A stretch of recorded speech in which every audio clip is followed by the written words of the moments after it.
سب سے پہلے تو انہوں نے یہی پیغام دیا ہے کہ امن پیس بھائی چارہ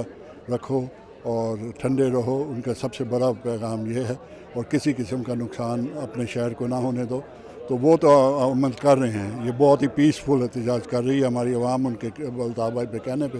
مگر اگر انہوں نے کوئی مانیٹرنگ کمیٹی نہ بنائی یا کوئی صحیح طرح سے اس کو انویسٹیگیٹ نہیں کیا اور ایکشن نہیں لیا جس نے کولڈ بلڈڈ مرڈر کیا ایک بچے کا، تو پھر معاملہ آؤٹ آف کنٹرول جا سکتا ہے۔ ہم لوگ سب مل کے بہت اس کو کنڈیم کرتے ہیں اور بہت شدید مذمت کرتے ہیں اس واقعے کی، کیونکہ رات کی تاریکی میں کیا گیا ہے۔ اگر کوئی ایسی بات تھی تو اس کا ایک پراپر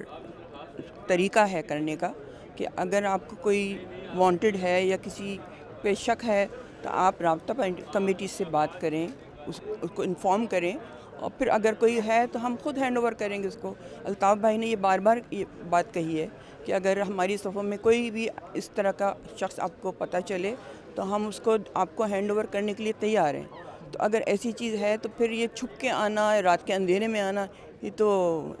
عجیب سی بات ہے۔